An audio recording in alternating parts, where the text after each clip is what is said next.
হঠাৎ করে মশার কামড়ের মতো হাতের কবজিতে ব্যথা পাওয়ার ফলে আমার চোখ দুটো খুলে যায়। চোখ খুলে আমি তো অবাক হয়ে গেলাম, কারণ আমি একটা রুমের মধ্যে শুয়ে আছি। বুঝতে পারছি না আমি কোথায় আছি। আমি হালকা করে উঠতে যাব, এমন সময় আমার হাতের সাথে কি যেন একটা বাড়ি খায়, যার ফলে সাথে সাথে সেটা ফ্লোরে পড়ে যায়। যেটা আমার হাতের সাথে বাড়ি খেয়েছিল সেটা মনে হয় একটা গ্লাস। গ্লাসটা ফ্লোরে পড়ার কারণে একটা বিকট ধরনের শব্দ হয়। শব্দ হওয়ার সাথে সাথেই রুমের মধ্যে একটা লাইট জ্বলে ওঠে, আর একজন দৌড়ে আমার কাছে আসে। যে আমার কাছে আসলো তাকে দেখে তো আমি অবাক হয়ে গেলাম, কারণ সে আর কেউ নয়, সে হলো একজন নার্স। নার্সকে দেখে তো আমি একেবারে অবাকের চরম পর্যায়ে পৌঁছে গেলাম, কারণ এটা আমি কখনো ভাবতে পারিনি। কারণ নার্স এখানে কিভাবে আসবে? আর তার থেকে বড় কথা হলো, আমি এখন কোথায় আছি? কোথায় আছি আমি? হ্যাঁ, এটা তো আমি নিজেও জানি না। চারপাশে হালকা করে চোখ বুলিয়ে নিলাম। বুঝতে পারলাম আমি এখন একটি হসপিটালের রুমের বেডে শুয়ে আছি। আমাকে উঠতে দেখে নার্সটা চলে গেল। এরপর সে একজন ডক্টরকে নিয়ে আবার রুমে প্রবেশ করলো। ডক্টর আমাকে দেখে বলতে লাগলো, এখন আপনার কেমন লাগছে? "আহ, জি, ভালো লাগছে তো, কিন্তু আমি এখানে কি করে এলাম?" আপনাকে একজন ভদ্রলোক এখানে এনে ভর্তি করিয়ে দিয়ে চলে গেছে। তিনি কোথায় ভাই? আর আমি এখন কোথায় আছি? এটা কোন জায়গা? আরে আপনি উত্তেজিত হবেন না, আমি আপনাকে সব বলছি। তাড়াতাড়ি বলুন, আমি এখানে এসেছি কি করে? আর এটা কোন জায়গা? আপনি এখন সিলেটে আছেন, আর আপনাকে একজন ভদ্রলোক নদীর কিনারায় পড়ে থাকতে দেখে এখানে নিয়ে এসেছে। তিনি আপনাকে আমাদের হাসপাতালে ভর্তি করে দিয়ে চলে গেছে। আর আপনাকে আমি চিনি। আচ্ছা, আমি তো সবই বুঝলাম, কিন্তু আপনি আমাকে কিভাবে চিনলেন? কি যে বলেন আপনি! যে একজন আর্মি ক্যাপ্টেন। আমি যে আর্মি, এটা আপনি কিভাবে জানলেন? আমি তো কখনো কাউকে বলিনি যে আমি আর্মির ক্যাপ্টেন, বা আমাকে তো কখনো কোনো খবরেও বা টেলিভিশনেও দেখা যায়নি। আপনার ওয়ালেট থেকে আপনার পরিচয় জানতে পেরেছি। আর আপনি কি জানেন কতদিন পর জ্ঞান ফিরেছে? না তো, কদিন পর আমার জ্ঞান ফিরেছে বলুন তো? আর আপনি কি জানেন কতদিন পর জ্ঞান ফিরেছে? কি? এতদিন আমি অজ্ঞান ছিলাম? এতদিন আমার কোনো খোঁজখবর ছিল না? আমি বাঁচবো কি মরবো তা আপনারা কেউ জানতেন না? আজকে 2 মাস 21 দিন পর আপনার জ্ঞান ফিরল। হুম। আচ্ছা, আমি আপনাকে একটা ঘুমের ইঞ্জেকশন দিচ্ছি। আপনি আর একটু রেস্ট করুন, তারপর সব ঠিক হয়ে যাবে। ওকে ডক্টর। আর হ্যাঁ, আমি যে আর্মি এটা কিন্তু আপনি অন্য কাউকে জানাবেন না, বা অন্য কারোর সাথে কথা বলেও শেয়ারও করবেন না, ঠিক আছে? কারণ আমি একটা গোপন মিশনে গিয়ে সেখান থেকে আহত হয়ে এসেছি। না, আমি কাউকে জানাইনি। আপনার অবস্থা দেখে আমি বুঝেছিলাম আপনাকে কেউ পেছন থেকে মাথায় করেছিল।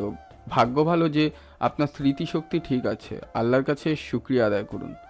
হুম ডাক্তার। আর হ্যাঁ, যত টাকা আমার বিল হয়েছে, আমার আমার ওয়ালেটে কার্ড আছে, সেখান থেকে নিয়ে আপনি বিলটা পরিশোধ করে নেবেন। আপনি আগে সুস্থ হন, তারপর। আচ্ছা, আমার ঠিক হতে আর কতদিন সময় লাগবে? বেশি দিন না, এখন আপনি 2-1 দিন রেস্ট নিন, তাহলে ঠিক হয়ে যাবে। আর আপনার পুরো শরীর ঠিক হয়ে যাবে। ওকে ডক্টর। এরপর ডক্টর বলল যে এখন রাত 3টা বাজে, 8টা 9টার দিকে আপনার ঘুম ভাঙবে, তখন আপনি খাবার খাবেন। এখন খাওয়া যাবে না। এই বলে ডক্টর চলে গেল। এরপর ডক্টর আবার এসে আমাকে একটা ইঞ্জেকশন দিয়ে দিল, আর সাথে সাথে আমি ঘুমের দেশে হারিয়ে গেলাম। পরের দিন সকাল 9:30টার দিকে ঘুম থেকে উঠলাম। এরপর হালকা কিছু খেয়ে নিলাম। বসে বসে ভাবছি সবুজ সহ বাকি সদস্যদের কথা। তারা এখন কেমন আছে? মা বাবা কেমন আছে? তারা কি বেঁচে আছে নাকি মারা গেছে? কর্নেল ফাহাদ আর কর্নেল সবুজ স্যার আমাকে কি মনে রেখেছে? এইসব ভাবছি। এমন সময় ডক্টর চলে আসলো। এখন আপনার কেমন লাগছে? হুম, ভালো লাগছে। আমি আজকেই চলে যেতে চাই। আরে আরে, একটু রেস্ট করুন না। না হলে যদি সমস্যা হয় তখন কি হবে? আরে না, আমার আর কিচ্ছু হবে না। এবার আমি ঠিকই আছি। ওকে, আপনার ইচ্ছা। আমার ওয়ালেটটা কই? আর আপনারা আপনাদের বিল নিয়ে নিয়েছেন তো?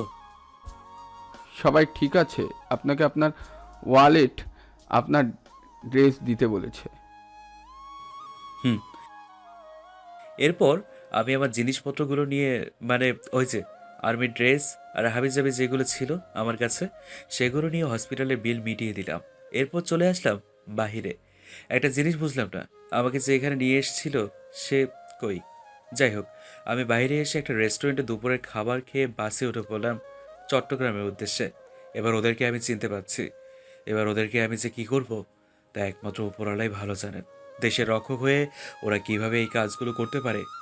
ওদের কি এইসব কাজ করতে একবারও বিবেকে বাঁধলো না? হ্যাঁ, ওরা কি এই দেশের মানুষ না? এ দেশে কি ওদের পরিবার পরিজন থাকে না? তাহলে ওরা কিভাবে এইসব করতে পারলো? যাই হোক, এবার ওদেরকে বোঝাবো দেশ রক্ষক হয়ে দেশের সাথে বেইমানি করলে কি হয়। এসব ভাবতে ভাবতে গাড়ির মধ্যে ঘুমিয়ে পড়ি। পরের দিন সকালে আমি চট্টগ্রামে বাস কাউন্টারে এসে পৌঁছাই। এরপর সেখান থেকে সোজা ক্যাম্পে চলে যাই। আজকে শুক্রবার হওয়ার কারণে বেশি একটা কেউ ক্যাম্পে আসেনি। তারা নিজেদের কামরায় ভালো রয়েছে, ওখানে থাকে প্রতি শুক্রবার করে। তাই আমি সোজা কর্নেল স্যারের কোয়ার্টারে চলে আসলাম। সেখানে গিয়ে কলিং বেলটা বাজালাম। একটু পর আন্টি এসে দরজা খুলে দিলেন। তিনি আমাকে দেখে অবাক হয়ে পড়ল। আরে টিপু যে, তুমি বেঁচে আছো? আন্টি, বেঁচে আছি। কেমন আছেন আন্টি আপনারা? আর ফাহাদ স্যার কোথায়? স্যার কি ঠিক আছে? সবাই আছে, তুমি আগে ভেতরে আসো। হুম, আসছি। এরপর আমি ভিতরে চলে গেলাম। আন্টি আমাকে সোফাতে বসতে বলে কই যেন চলে গেল। আমি বসে আছি, এমন সময় কর্নেল সবুজ স্যার চলে আসলো নিজে। সে তো আমাকে দেখে অবাক হয়ে গেল। তিনি তাড়াতাড়ি আমার কাছে এসে বলতে শুরু করলেন। টিপু, তুমি বেঁচে আছো? তোমার কিছু হয়নি তো? হুম স্যার, বেঁচে আছি। আর স্যার, আপনি কেমন আছেন? আর সবুজ স্যার কেমন আছে? আপনারা সবাই ঠিক আছেন তো? হুম, আমরা সবাই ঠিক আছি। তুমি ভালো আছো তো? তোমার কিছু হয়নি তো? একদম ঠিকই আছে স্যার। আর আমাকে নিয়ে এখন চিন্তা করবেন না। এবার আমি ওদেরকে সবাইকে ধরে ফেলবো। ওদেরকে চিনে ফেলেছি আমি। টিপু, আমি তো ভেবেছিলাম তুমি আর বেঁচে নেই। স্যার, ওইসব কথা বাদ দিন তো।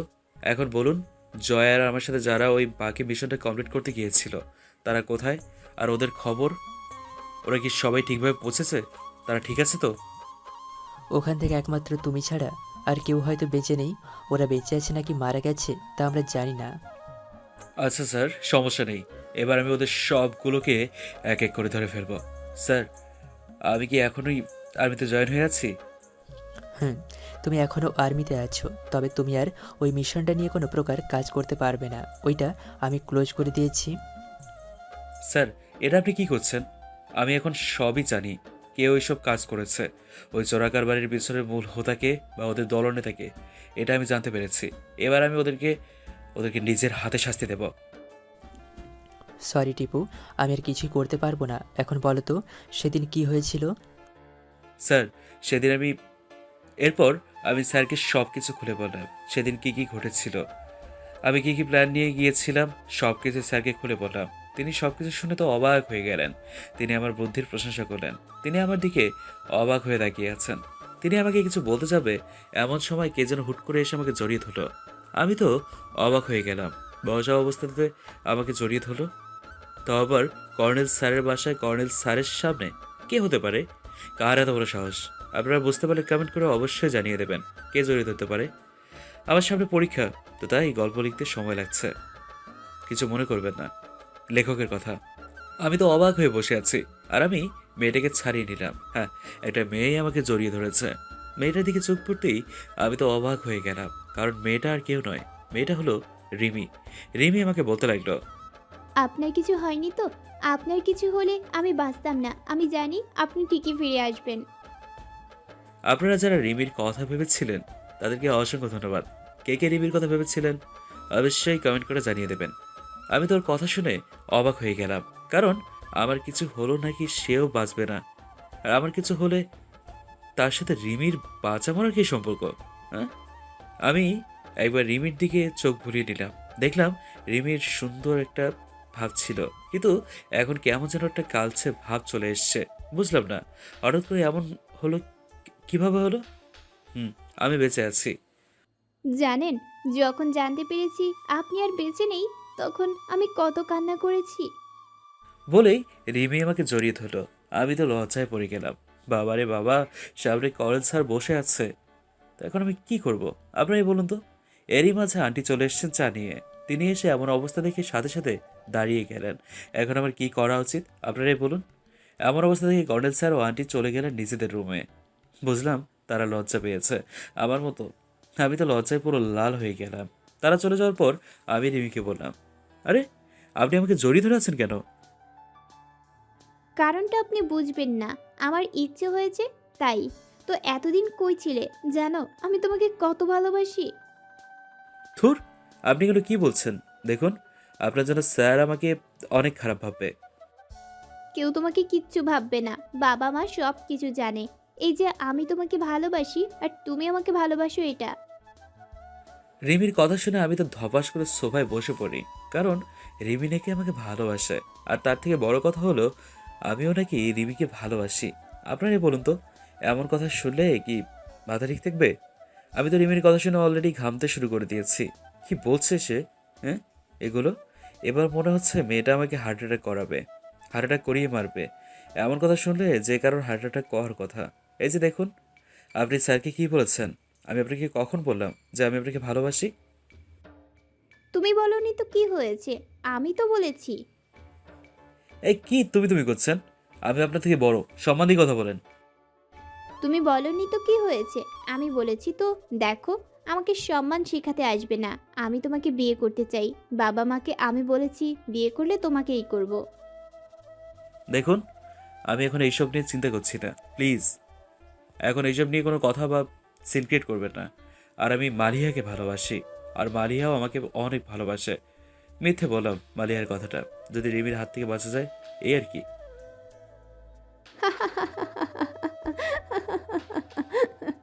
তুমি মালিহা ম্যামকে ভালোবাসো আর সেও তোমাকে ভালোবাসে, তাই না? রিমি আমার কথা শুনে এইভাবে হাসছে কেন বুঝতে পারলাম না। ও বুঝে জানি তো যে আমি মিথ্যে কথা বলছি। এরপরও তাকে বললাম, এতে কোনো সন্দেহ আছে? আর এতে এত হাসির কি আছে? হাসির কিছু আছে নাকি? তুমি যে কথা বললে, হাসবো না তো কি করব, তুমিই বলো। আমি এমন কি বলেছি যে আপনি এত হাসছেন? আমার হাসির কারণটা তাহলে তুমি শোনো। তুমি মালিহা ম্যামকে ভালোবাসো, মালিহা ম্যামও তোমাকে ভালোবাসে, তাই তো? হুম। যদি তোমরা দুজন একে অপরকে ভালোবাসো তাহলে মালিহা ম্যাম বিয়ে করলো কেন বলো? কি, মালিহা বিয়ে করেছে? হুম, যখন জানতে পারলো আপনি মারা গেছেন তার কিছুদিন পরে তিনি বিয়ে করেছেন। ও আচ্ছা, ঠিক আছে। কি ঠিক আছে? হ্যাঁ, আমি তো আপনাকে ভালোবাসি, তার কি হবে? সেসব নিয়ে পরে কথা হবে বলেই আমি সেখান থেকে চলে আসলাম। আসার আগে স্যারের কাছ থেকে আমার বাসার চাবিটা নিয়ে আসলাম। স্যারের কাছে আমার বাসার ডুপ্লিকেট চাবি ছিল। এরপর বাসায় এসে ফ্রেশ হয়ে শুয়ে পড়লাম। একদিক দিয়ে মনটা আমার ভালো, আবার অন্য দিক দিয়ে খারাপ। মালিহা বিয়ে করে নিয়েছে, এই নিয়ে মনটা অনেক খারাপ হয়েছে। আর রিমি আমাকে ভালোবাসে এটা ভেবে আবার মনটা অনেক ভালো যাচ্ছে, ভালো হয়ে গেছে। কি আজব আমার মনটা, তাই না? হ্যাঁ, এখন আমার কি করা উচিত? রিমিকে কি আমি মেনে নেব? রিমিকে দেখতে অনেক সুন্দর, ভালোভাবে দেখলে রিমিকে সব দিক দিয়ে আমার সাথে মানাবে, পারফেক্ট জুটি। এসব ভাবতে হয়তো কখন যে ঘুমিয়ে গেছি আমি নিজেও জানি না।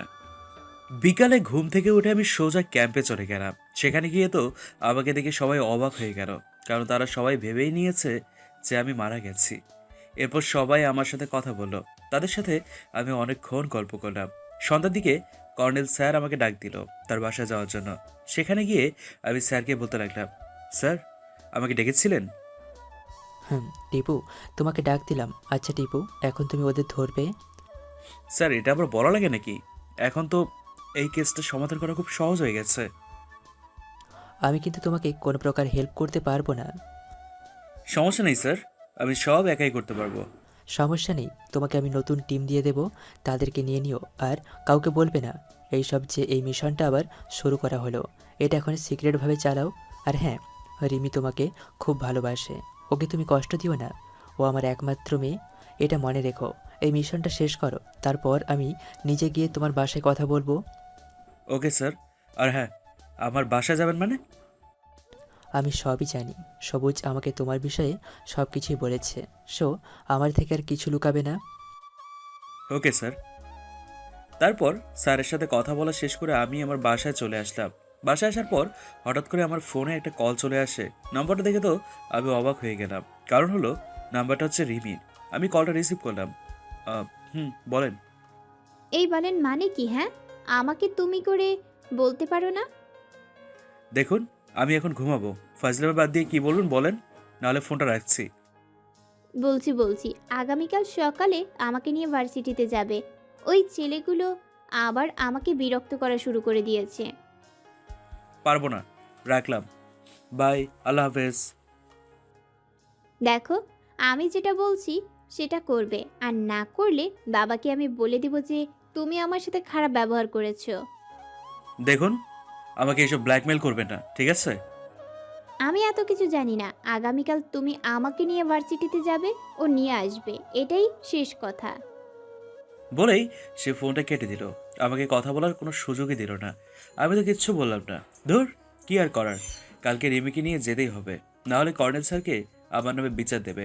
কর্নেল স্যারকে আমি আবার খুব মানি, সম্মান করি। এসব ভাবতে ভাবতে ঘুমিয়ে গেলাম। সকালে ঘুম থেকে উঠে চলে গেলাম রিমির বাসার সামনে। সেখানে গিয়ে আমি রিমিকে ফোন দিলাম।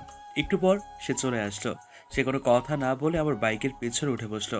আমি তাকে নিয়ে চলে গেলাম ভার্সিটিতে। আমি গিয়ে রিমিকে যেই বাইক থেকে নামিয়ে দিয়ে চলে আসতে যাবো, এমন সময় রিমির বান্ধবীরা রিমিকে এসে বলতে লাগলো, কি রে রিমি, কেমন আছিস তুই? ভালো আছি। তোরা কেমন আছিস? আমরা সবাই তো ভালো আছি। তা আজকে কতদিন পর তুই ভার্সিটিতে আসলি, তোর কি মনে আছে? মনে আছে, প্রায় 2 মাস 10 দিন পর। আচ্ছা যাই হোক, ভাইয়া আপনি কেমন আছেন?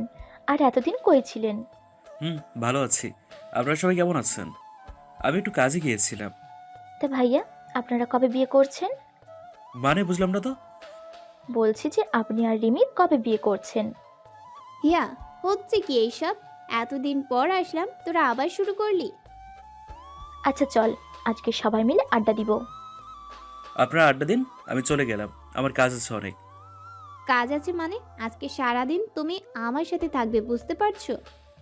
আপনার সাথে থেকে আমার কি কাজ বলুন তো সেটা আগে। বেশি প্যাচাল না পেরে চলো আগে আমরা বসে কিছুক্ষণ আড্ডা দিই। সময় নেই, গেলাম। এই বলেই যেই আমি চলে আসতে যাবো, এমন সময় কোত্থেকে যেন মালিয়া আসলো। আমি পেছনে ঘুরতে যাব, ওর সাথে ধাক্কা খেয়ে নিচে পড়ে গেলাম। আমি কিছু না বলে তাকিয়ে আছি ওর দিকে। সে আমাকে দেখে বলতে লাগলো, টিপু, তুমি বেঁচে আছো? আরে আমার আবার কি হবে, আমি তো বেঁচেই আছি। আপনি কি কি ভেবেছিলেন মারা গেছি? তাহলে রিমি যে বলল তুমি নাকি একটা মিশনে গিয়ে মারা গেছো, তাহলে এখন কই থেকে আসলে তুমি? সেই সব আমি জানি না। আপনার খবর কি? আপনার হাজব্যান্ড কই? সে তার অফিসে গেছে। ও, আজকে থেকে এবার 3 মাস আগে তো ও তো আমাকে ভালোবাসতেন, তাহলে হুট করে বিয়ে করলেন? ও সরি, আমাকে কেন ভালোবাসবেন? আমি তো আপনার জন্য আবদ্ধ ছিলাম। আমি তো আপনার জীবনে নরকে পরিণত করেছিলাম, তাই না? তাহলে আপনি কেন আমাকে ভালোবাসবেন? আজ থেকে 3 মাস আগে কেন আপনি আমাকে ভালোবাসার কথা বলেছিলেন আবার বলুন তো? ও, বুঝেছি, আপনার মতো লোভী মেয়েরা আর কী বা বলতে পারে। আচ্ছা, আমার ক্লাসে দেরি হয়ে যাচ্ছে। এখন তো দেরি হবে, কারণ আমি যে এখন আসল কথাগুলো বলছি। আচ্ছা চলে যান, আল্লাহ হাফেজ। এরপর আমি রিমিকে বলি, রিমি আমিও চলে যাচ্ছি, সময় হলে তোমাকে নিতে আসবো। কথাটা বলেই আমি চলে আসি, কাউকে আর কোনো কথা বলতে না দিয়ে। আমি চলে আসলাম ক্যাম্পে, বাইক নিয়ে সোজা ক্যাম্পে। সেখানে এসে ফায়াজ স্যারের দেয়া একটা টিম নিয়ে কমিশনার আর ওই শফিককে ধরতে যাওয়ার প্ল্যান করতে রাখলাম। এবার ওদেরকে বোঝাবো যে দেশের সাথে বেইমানি করার ফল কি। সাথে স্যারকেও রেখেছি, স্যারকে দিয়ে আমরা কমিশনারকে নিয়ে আসতে পারবো। আমি বা অন্য কেউ কল করলে কমিশনার কখনো আসবে না এখন, কারণ কমিশনার জানে যে আমি মারা গেছি। যদি আমি কল করি তাহলে সে সন্দেহ করবে বা সব কিছু জেনে যাবে যে আমি মারা যাইনি, এখনও বেঁচে আছি। সেজন্য স্যারকে দিয়ে কল করিয়ে তাকে নিয়ে আসতে হবে। আমি সবাইকে নিজেদের কাজ বুঝিয়ে দিলাম, সবাইকে বলে দিলাম যে কিভাবে ওদেরকে ধরতে হবে। এবার আমি আর আমার টিম মেম্বাররা কেউই যাব না ওদের কাছে, এবার ওরাই আসবে আমাদের কাছে। সবাইকে আমার প্ল্যান মতো সব কিছু বুঝিয়ে দিলাম, কিভাবে কোন কাজ করলে ওরা আমাদের সাথে আসবে। আর আজকের এই মিশনের সময় ঠিক করলাম, কারণ বেশি দেরি করলে ওরা বুঝে যাবে বা জেনে যাবে যে আমি বেঁচে আছি, তাহলে ওরা অনেক সতর্ক হয়ে যাবে। সেজন্য আজকের দিনই এই মিশনটার কাজ শুরু করে দিলাম। আজকে মিশনের সময় ঠিক করার কারণ হলো যে আমি বেঁচে আছি এটা যেন কেউ না জানে। আর যদি কিছুদিন পর ওদের ধরার প্ল্যান করি তাহলে সবাই জেনে যাবে আমি বেঁচে আছি, সবাই আমাকে চিনে ফেলবে, তাহলে সবাই পালিয়ে যাবে। সেজন্য এত তাড়াতাড়ি মিশনটা শুরু করতে যাচ্ছি। সারা দিন কেটে গেল। সন্ধ্যার সময় আমি ফায়াদ স্যারকে বললাম, স্যার আপনি এবার কমিশনারকে কল দিয়ে এই গোডাউনে আসতে বলুন। একটা গোডাউনের নাম বলে ফায়াদ স্যারকে বললাম, তাহলে বাকি সবাইকে এখানে ধরতে পারবো। আগে থেকেই একটা কথা বলে নিই, এই গল্পের সকল চরিত্র কাল্পনিক। টিপু, তুমি শিওর তো কমিশনের এই চোর কারবারির কাজের মূল হোতা? স্যার আমাকে বিশ্বাস করতে পারেন। ওকে, আমি বলছি। এরপর কমিশনারকে কল দিল স্যার। হ্যালো কমিশনার, কোথায় আছো তুমি? এই তো স্যার, বাসায় আছি, এইমাত্র অফিস থেকে আসলাম। ও আচ্ছা, তুমি একটু বিডি গোডাউনে চলে আসো তো। এখানে আমার সাথে কিছু ছেলের ব্যালের ঝগড়া হয়েছে, তুমি একটু আসো তো। ও আচ্ছা, আপনি দাঁড়ান, আমি পার্স নিয়ে আসছি। আরে না, এখানে আমার পার্সোনাল প্রবলেম হয়েছে, তুমি একাই আসো। ও ওকে স্যার, আমি আসছি। আচ্ছা, তাড়াতাড়ি আসো। তারপর সবাই আমরা মিলে যে যার পজিশন নিয়ে রেডি হয়ে বসে আছি। এখন আমরা সবাই অপেক্ষা করছি কমিশনার আসার জন্য। কমিশনার আসার পর আসল খেলা শুরু হয়ে যাবে। আমার টিমের কিছু ছেলেকে মাতাল আর গুন্ডাদের মতো সাজিয়ে ফায়াদ স্যারকে ওদের কাছে একটা টেবিলে বসিয়ে রেখেছে। 20 মিনিট পরে কমিশনার তার পার্সোনাল গাড়ি নিয়ে চলে আসলো। সেই গাড়ি নিয়ে সোজা গোডাউনের ভিতরে ঢোকার সাথে সাথেই আমার টিমের দুজনকে গোডাউনের দরজা লাগিয়ে দিল। সে গাড়ি থেকে নেমে ফায়াদ স্যারের কাছে চলে গেল। কমিশনার স্যারের কাছে যেতে যেতে বলল, স্যার আমাকে এত আর্জেন্ট ডাকলেন কেন? এবার আমি পেছন থেকে বলে উঠলাম, কি খবর কমিশনার সাহেব, কেমন আছেন আপনি? আমার কথা শুনে কমিশনার পেছনে ঘুরে তাকালো।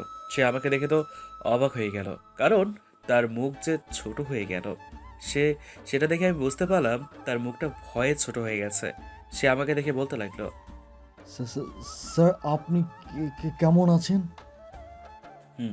তোদের দোয়ায় ভালোই আছি। এখন বল, তোদের আমি কি করব? তুই যে আমাকে মেরেছিলি তার কি হবে? আর আমার টিম মেম্বারদেরকেও তো তুই মেরে এসিস। তোর সাথে এখন কি করা উচিত? হ্যাঁ, তুই নিজেই বল। মানে আপনার কথার তো কোনো মানেই বুঝতে পারলাম না। ওকে, বোঝাচ্ছি, তোর কিচ্ছু বোঝা লাগবে না, আমিই সব কিছু বোঝাচ্ছি। এরপর আমি সোজা কমিশনারের কাছে গিয়ে তার হাতের তালুতে একটা সবজি কাটার চাকু দিয়ে দিলাম একটা। সাথে সাথেই হাতের তালুটা কেটে গেল আর রক্ত বেরোতে লাগলো। এখন বোঝ কেমন লাগে। কিরে, এখন বুঝতে পারছিস সব কিছু? স্যার আমি তো কিছুই বুঝতে পারছি না, কেন আপনি আমার সাথে এমন করছেন? টিপু, কমিশনার মনে হয় ছিল না, ওটা অন্যজন হবে। স্যার আপনি একটু চুপ করেন। আমি জানি ওর মুখ কিভাবে খুলতে হয়, কিভাবে ওর মুখ থেকে কথা বের করতে হবে, এটা আমি খুব ভালো করেই জানি। আমি এবার কয়েকজনকে ওর হাত দুটো ধরতে বললাম। আমার কথা মতো আমার টিমের লোকজনরা এসে কমিশনারের হাত পা ধরে ফেলল। এবার কমিশনারের হাত পা নাড়াতে পারছে না। আমি কমিশনারের হাতে আর পায়ের মধ্যে কয়েকটা জায়গায় কেটে দিলাম, রক্ত বেরোতে লাগলো। সে চেঁচামেচি করতে শুরু করে দিয়েছে। আমি আমার পকেট থেকে রুমাল বের করে কমিশনারের মুখে পুরে দিলাম, যাতে করে তার মুখ থেকে কোনো প্রকার সাউন্ড বেরোতে না পারে। এরপর কমিশনার আর কোনো শব্দ বের করতে পারলো না মুখ দিয়ে। এবার আমি ওকে বলতে লাগলাম, কি হলো, এবার কি সব সত্যি স্বীকার করে নিবি, নাকি আমি আরও কিছুক্ষণ তোর উপর অত্যাচার চালাবো? কমিশনার চুপ করে আছে। বুঝতে পারলাম এবার ও কিচ্ছু বলবে না। তাই আমি এবার লবণ মরিচের গুঁড়া একত্র করে মিশিয়ে কমিশনারের কাটা জায়গাগুলোতে দিতে লাগলাম। এবার তুমি কোথায় যাবে বাচ্চাধন? হ্যাঁ, সে এবার আর থাকতে পারলো না। এবার সে মাথা নাড়ালো। আর মুখ থেকে রুমালটা বের করতে কমিশনার বলতে লাগলো, স্যার আমাকে এভাবে আর কষ্ট দিবেন না, আমি সেই দিন আপনাকে মেরেছিলাম। ওদের সাথে তোর কি সম্পর্ক সেটা আগে বল, তারপর বাকি সব কথা বলবি। আমি ওদের দলের লিডার, ওই এসআই শফিক হলো আমার ডান হাত। সে আমাকে সব ধরনের কাজে সাহায্য করে, আমি আর শফিক মিলে সব কাজ সামলাই। ওকে, এবার তোর দলের বাকি সবাইকে এখানে আসতে বল। আর শফিককে তো আসতে বলবি, ওর সাথে আমার কিছু হিসেব বাকি আছে। আমার কথা মতো কমিশনারের সকল লোকদেরকে ডাকতে লাগলো। সে কোনো প্রকার চালাকি করতে পারলো না, কারণ আমি সামনে ছিলাম আর আমার হাতে ছিল সেই ফল কাটার ছুরিটা। আমি বলেছিলাম যে বেশি টেডিবিরি করলে এখানে তোকে মেরে পুঁতে ফেলে দেব। সুন্দর মতো বল, তাহলে তোকে ভবিষ্যতে ছেড়ে দিতে পারি। এদিকে আমি ক্যাম্প থেকে আরও প্রায় 150 জন আর্মির সদস্যকে ডেকে নিয়ে এসে সবাইকে পজিশন বুঝিয়ে দিলাম। 150 জন সদস্যকে ডাকতে আমার বেশি একটা অসুবিধা হয়নি, কারণ এখানে কর্নেল স্যার নিজেই ছিলেন। ওনাকে বলার সাথে সাথে সবকিছু ম্যানেজ করে দিয়েছে।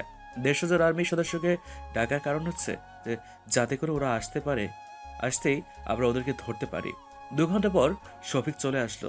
ওর সাথে প্রায় 60 থেকে 70 জন লোকও আসলো। তারাও গোডাউনের ভিতরে ঢোকার সাথে সাথেই বাইরে থেকে কিছু আর্মি সদস্যরা বাইরের গেট এবং গোডাউনের ভিতরের গেটটা বন্ধ করে দিল।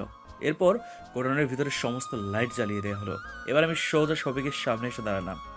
শফিক তো আমাকে দেখে দৌড় দিতে গেল। সে পিছনে ফিরে যেই দৌড় দিতে যাবে তখন দেখলো গেট পেছন থেকে বন্ধ। তো শফিক সাহেব, কি খবর আপনার? হ্যাঁ, ভালো আছেন তো? এবার আপনি কোথায় যাবেন? স্যার আমার ভুল হয়েছে, আমাকে প্লিজ এবারের মতো মাফ করে দিন। আরে শফিক সাহেব, আপনাদের তো আমি বলেইছিলাম যে আমি বেঁচে থাকলে আপনাদের এমন মৃত্যু আমি দেবো যেটা থেকে পুরো দেশ কাঁপবে। কথাটা কি আপনি এত সহজে ভুলে গেলেন? সরি শফিক সাহেব, আমি আপনাদের মতো মানুষকে মাফ করি না।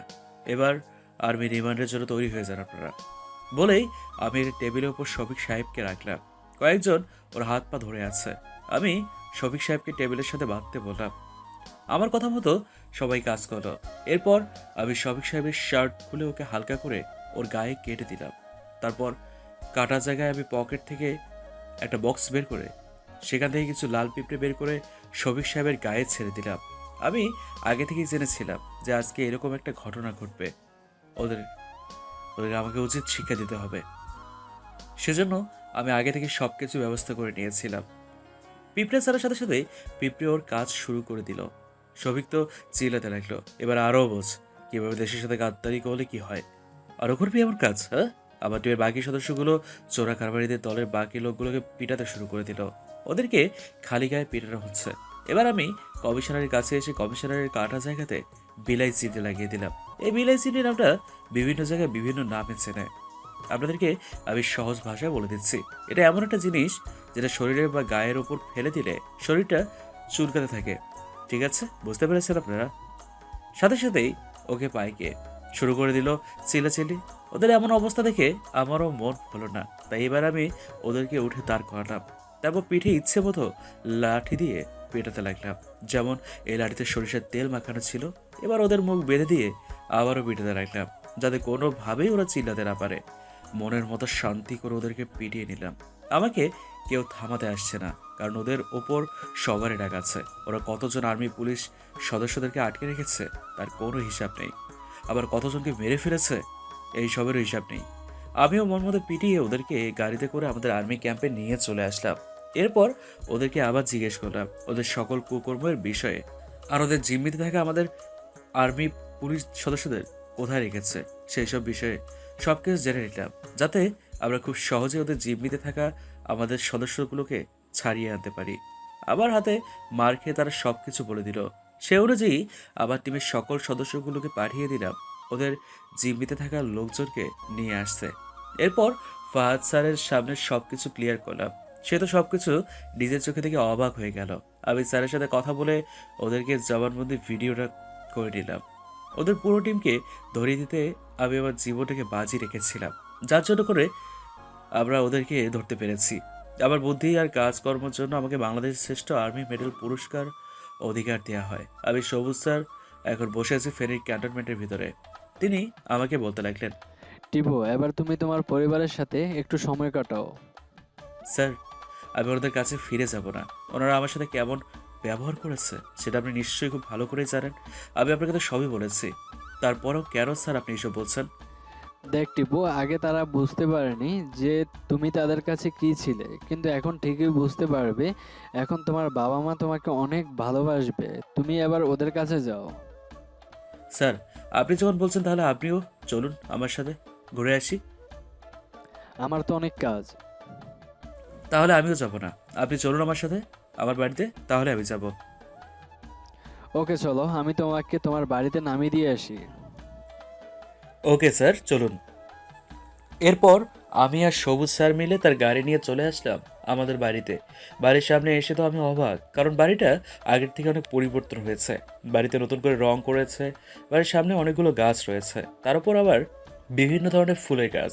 প্রায় একটা বাগান বাড়ির মতো দেখা যাচ্ছে। শহরের মধ্যে এরকম বাগান বাড়ি খুব কমই দেখা যায়। আমি গিয়ে কলিং বেলটা চাপ দিলাম।